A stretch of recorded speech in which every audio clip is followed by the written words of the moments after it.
Dans la région de Tillabéri, sur la rive droite du fleuve Niger, les unités de l'opération NIA, sous la coordination de l'état-major tactique, poursuivent avec détermination leur mission d'assainissement et de sécurisation de la zone. En début de semaine, lors d'une patrouille dans le secteur de Kobagué, nos forces ont intercepté 2 motocyclettes transportant du carburant destiné aux groupes armés terroristes. Face à la pression exercée, les conducteurs ont abandonné leur matériel avant de prendre la fuite. Cette opération a permis la saisie de 550 litres d'essence et de 2 motocyclettes, privant ainsi les terroristes d'un appui logistique crucial. Dans le même élan, les efforts coordonnés de nos unités ont conduit à la capture de 3 individus travaillant comme guetteurs pour le GSIM. 2 d'entre eux ont été appréhendés à Torodi, tandis que le 3e, repéré aux abords de la position militaire de Makalondi, semblait collecter des informations dans le but de préparer des actions hostiles. Ces arrestations marquent un coup dur pour les capacités de surveillance des groupes ennemis dans la région.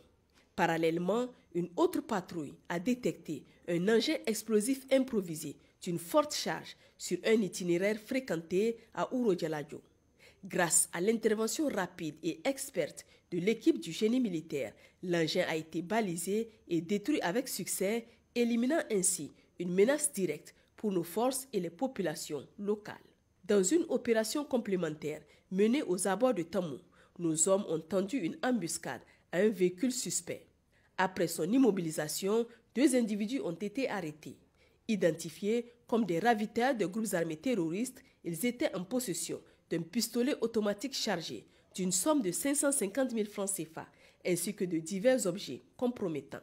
Dans le cadre de l'opération Chara, menée dans la région de Tawa, tôt dans la matinée du lundi 25 novembre 2024, aux environs de 6h50, un détachement chargé de la sécurisation des travaux du pipeline près du campement Peul de Mousseka a été pris pour cible par un groupe criminel en provenance du Nigeria. Malgré la violence de cette attaque, nos vaillants soldats ont su réagir avec fermeté, infligeant une riposte vigoureuse qui a contraint l'ennemi à se replier sur le territoire voisin. Le bilan de cet affrontement fait état de 4 terroristes neutralisés et de 3 suspects appréhendés. Malheureusement, dans cet acte héroïque, nous déplorons la perte d'un soldat et la blessure d'un autre. Néanmoins, l'état de santé du blessé est jugé stable et ne suscite aucune inquiétude. En ces circonstances douloureuses, les plus hautes autorités adressent leurs sincères condoléances à la famille du défunt et formulent des vœux de prompt rétablissement aux blessés.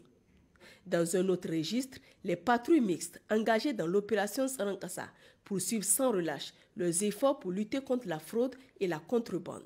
Au cours des dernières 72 heures, ces actions ciblées ont permis la saisie de plus de 12 250 litres de carburant et de 24 pneus pour moto. Ces saisies, réalisées en 3 temps dans la ville de Tawa et ses environs, témoignent de l'efficacité de cette opération d'envergure nationale. Elle participe également à l'interception des ressources logistiques destinées aux groupes hostiles, privant ainsi ces derniers de moyens essentiels à leurs activités illicites. Dans la région de Zender, sur la base d'un renseignement signalant la présence d'un véhicule transportant un chargement suspect se dirigeant de Gouré vers Tesker, les forces de défense et de sécurité de Tesker ont mené, dans la nuit du 25 au 26 novembre 2024, une opération dans les environs du village de Bouloum afin d'intercepter le dit véhicule. L'intervention a permis l'arrestation de 2 trafiquants et la saisie de 80 cartons contenant 599 850 comprimés de prégabalin 300 mg, une substance souvent détournée de son usage médical. À l'est du Niger, dans la région de Difa, le mardi 26 novembre 2024, en début de matinée, les autorités locales de la région ont reçu chaleureusement à Difa le gouverneur de la région du lac Tchad. À l'occasion de cette visite de travail, la délégation tchadienne a remis aux autorités nigériennes 5 individus de nationalité nigérienne arrêtés au Tchad, dont 2 repentis et 3 complices de groupes armés terroristes. Ce geste reflète la coopération solide entre le Niger et le Tchad dans leur lutte commune contre les menaces terroristes, contribuant ainsi à renforcer la sécurité et la stabilité dans la région du lac Tchad.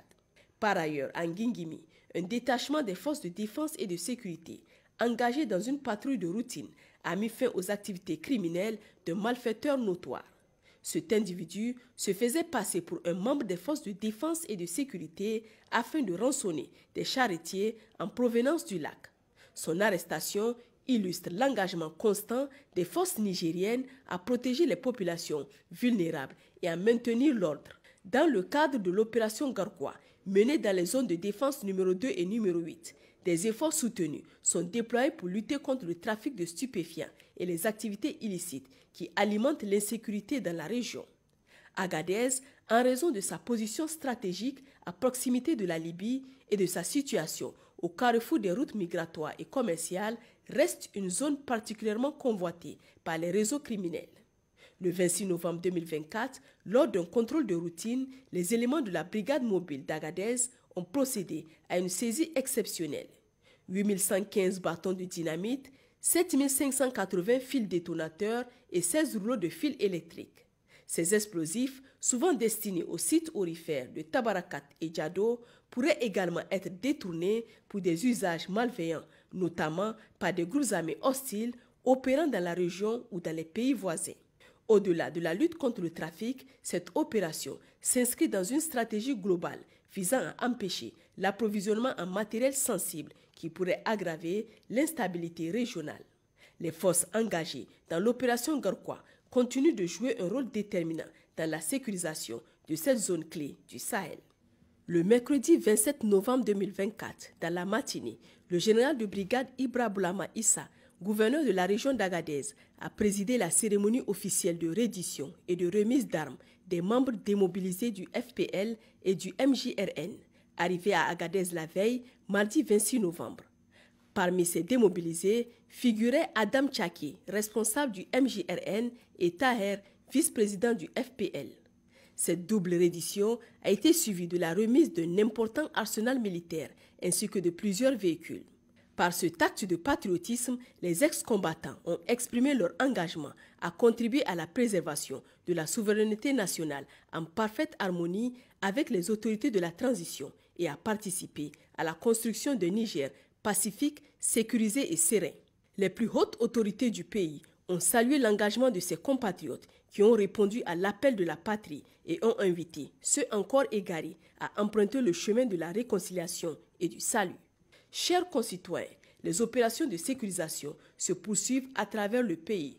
Nous vous encourageons à continuer à soutenir ce élan patriotique en fournissant des renseignements utiles et fiables aux forces de défense et de sécurité. Votre participation est cruciale pour renforcer la sécurité nationale. Pour signaler toute information importante, les lignes d'appel d'urgence sont disponibles 24 heures sur 24. Pour les forces armées nigériennes, le 40-40. Pour la gendarmerie nationale, le 40-00. Pour la police nationale, le 83-83. Vive le Niger libre et souverain. Vive les forces de défense et de sécurité.